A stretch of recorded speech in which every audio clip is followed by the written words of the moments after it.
Subscribe कीजिए आपके अपने YouTube channel education for CBSE को और बेल आइकन को दबाइए ताकि आप अपने लेटेस्ट वीडियो सबसे पहले देख सकें। प्यारे बच्चों, आप लोगों का बहुत बहुत स्वागत है हमारे YouTube channel education for CBSE में। तो चलिए आज के इस वीडियो को हम शुरू करते हैं। आज हम पढ़ने वाले हैं समास के बारे में। तो समास होता क्या है? जैसा कि यहाँ पे लिखा गया है, दो या दो से अधिक शब्दों को निकट लाने से नए शब्दों की रचना को समास कहते हैं। यानी कि जब दो या दो से अधिक शब्द एक साथ आते हैं, निकट आते हैं और उनसे जो नए शब्दों की रचना होती है उसी को हम क्या कहते हैं? समास कहते हैं। जैसे कि एग्जाम्पल के लिए दिया गया है, तुलसी के द्वारा लिखा गया यानी कि तुलसीकृत, पानी में डूबा हुआ यानी कि जलमग्न। यानी कि यहाँ पे हमें देखने को ये मिल रहा है कि ये जो समास होता है, ये जब दो शब्द निकट आते हैं तो उनके मेल से बना हुआ शब्द होता है। तो उम्मीद है आप लोगों को समास बहुत ही अच्छी तरीके से समझ में आया होगा। अब चलिए बढ़ते हैं हम आगे और पढ़ते हैं इसके प्रकार के बारे में, और हम ये भी जानेंगे कि पूर्व पद और उत्तर पद क्या होता है। तो चलिए आज के इस वीडियो को शुरू करते हैं। तो बच्चों, जो होता है पूर्व पद और उत्तर पद, तो जो पूर्व और उत्तर पद होता है ये समास में, मतलब जब हम लोग समास को बनाते हैं या फिर समास की रचना में दो पद होते हैं, और एक होता है उत्तर पद और एक होता है पूर्व पद। तो पूर्व पद कौन सा होता है? जो पहले आता है उसे हम लोग पूर्व पद कहते हैं, और जो बाद में आता है उसे हम लोग उत्तर पद कहते हैं। तो उम्मीद है आप लोगों को बहुत ही अच्छी तरीके से समझ में आया होगा। तो चलिए अब हम लोग थोड़ा सा और आगे बढ़ते हैं। तो इसके आगे अब हम लोग पढ़ेंगे कि समस्त पद क्या होता है। देखिए, जो यहाँ समस्त पद नहीं रहेगा, समस्त पद रहेगा। तो जो समस्त पद होता है वो उसे कहते हैं जब हम पूर्व पद और उत्तर पद का मेल करते हैं, यानी कि जब हम दोनों को मिलाते हैं और जो हमारे लिए नया समास जो है वो बनकर तैयार होता है, उसी को हम लोग समस्त पद कहते हैं। जैसे कि मान लीजिए यहाँ पे है जलमग्न, तो पानी में डूबा हुआ का मतलब होता है जलमग्न। तो जल इसमें पूर्व पद है, जल इसमें पूर्व पद है। क्यों पूर्व पद है? क्योंकि ये पहले आया है, और मग्न मग्न बाद में आया है, इसलिए ये उत्तर पद है। ध्यान से देखिए, पद का मतलब अगर आपको समझने में कठिनाई होती है तो आप ऐसे समझ सकते हैं। पद का मतलब होता है औकात, यानी कि किसकी कितनी औकात है।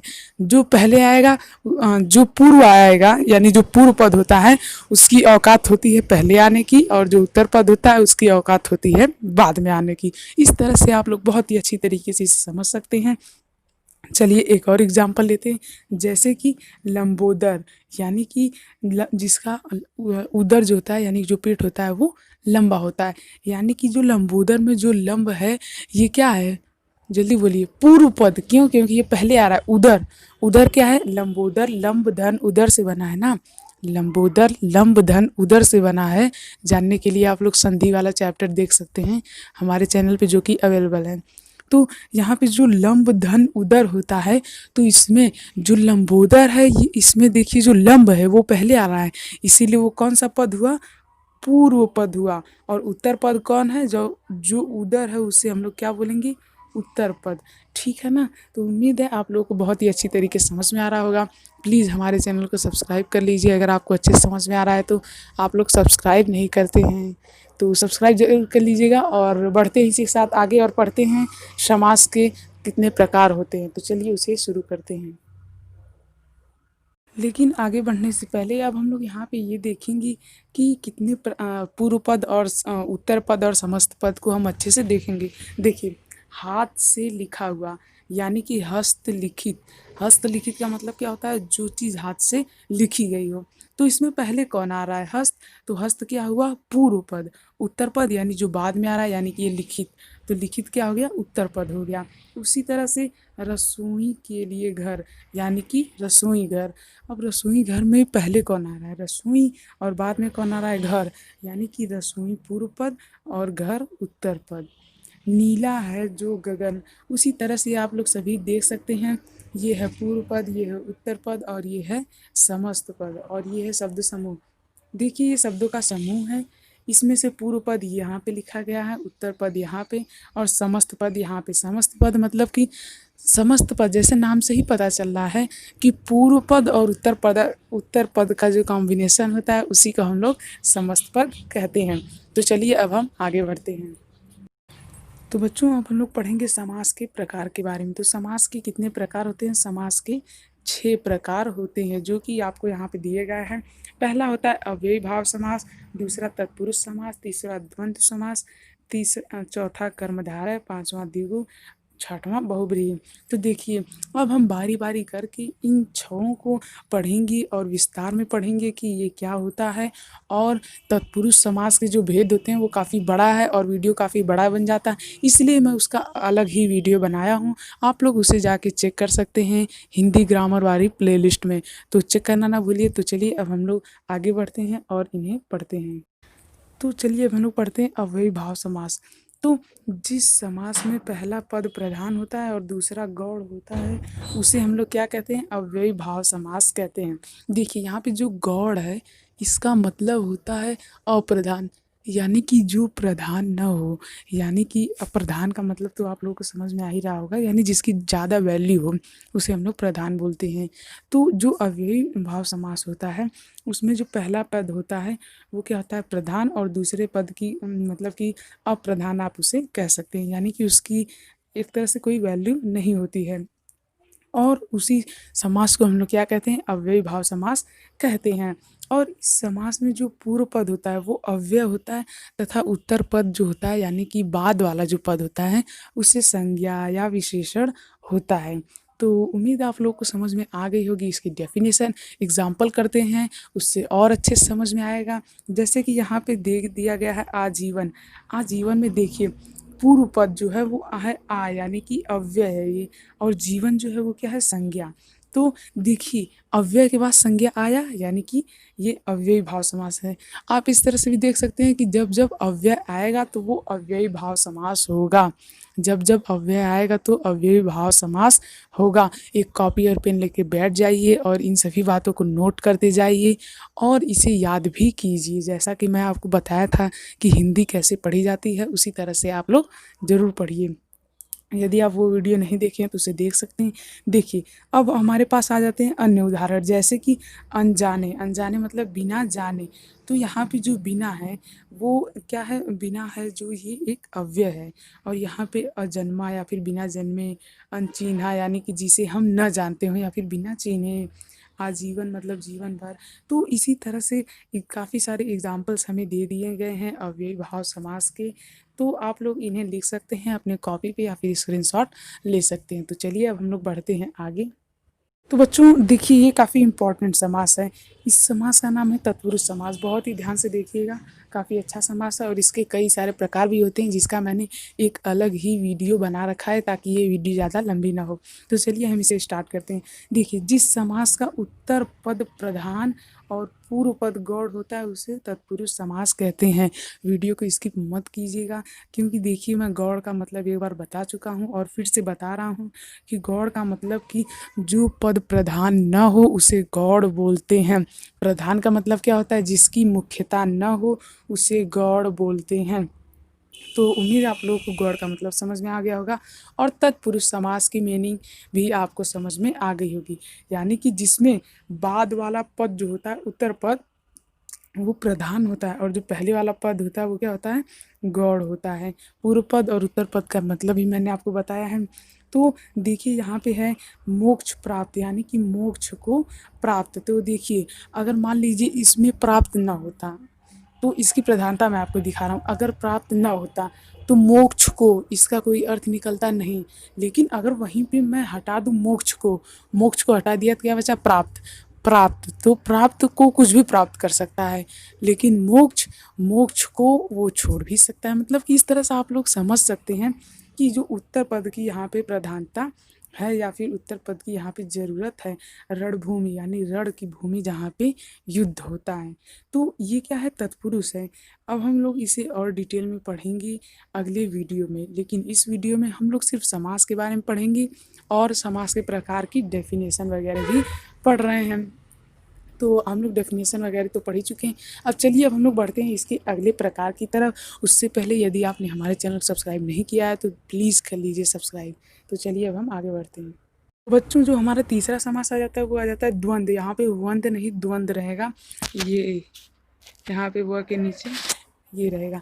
तो द्वंद्व समास क्या होता है? एक ऐसा समास जिसमें न तो पूर्व पद प्रधान हो और ना ही उत्तर पद, बल्कि दोनों पद क्या हो?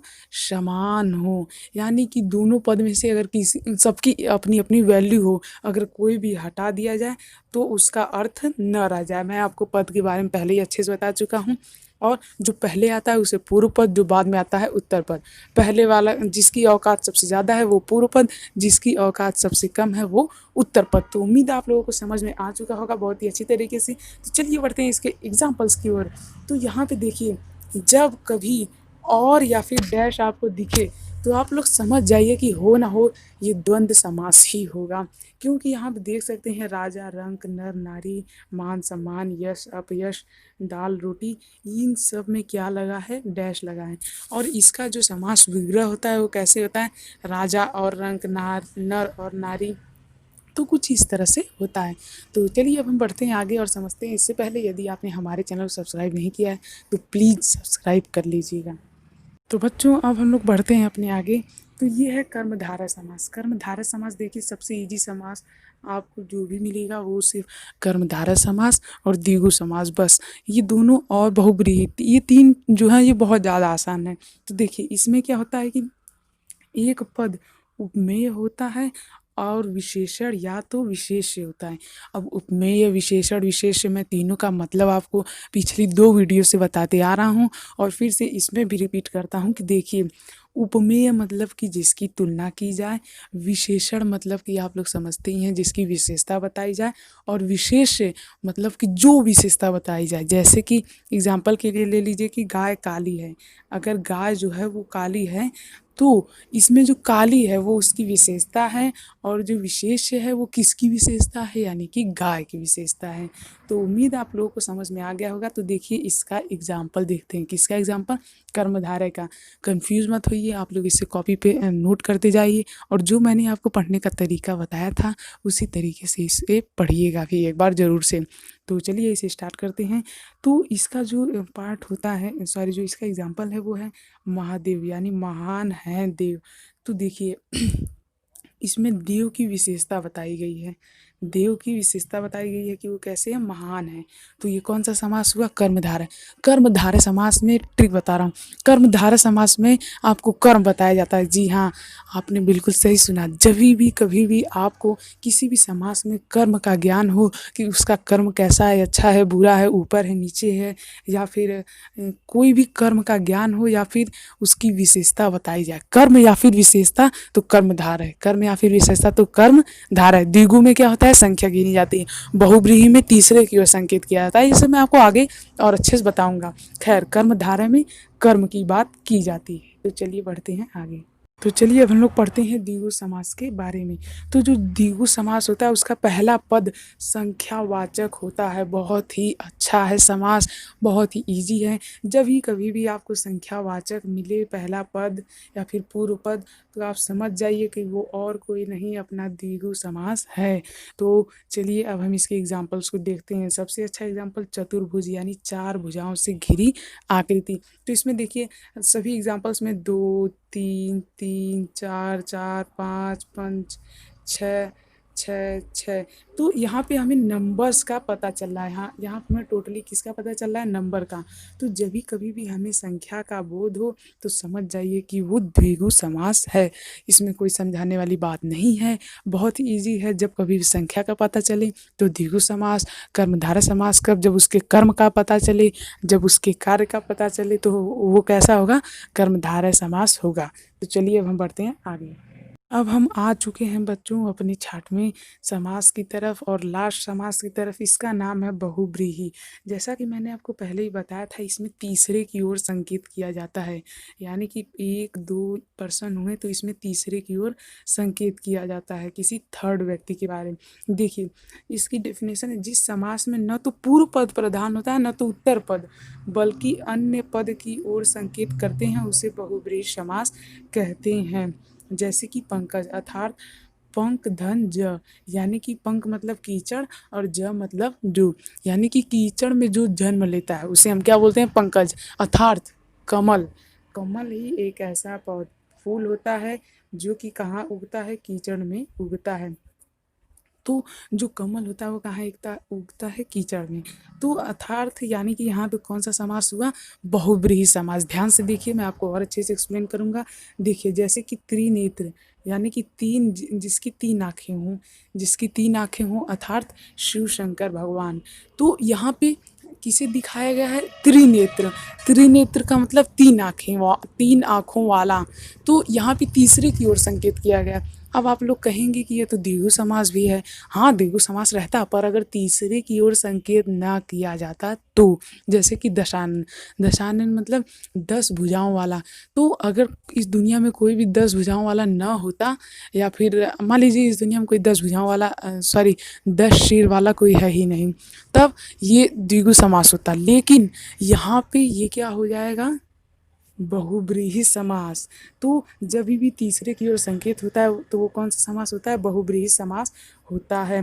तो उम्मीद है आप लोग इसे नोट कर लिए होंगे। तो बस आज की इस वीडियो में इतना ही। प्लीज़ हमारे चैनल को सब्सक्राइब कर लीजिए, और यदि आपको वीडियो अच्छी लगी तो अपने दोस्तों के साथ शेयर करें। Thank you. जय हिंद, जय भारत।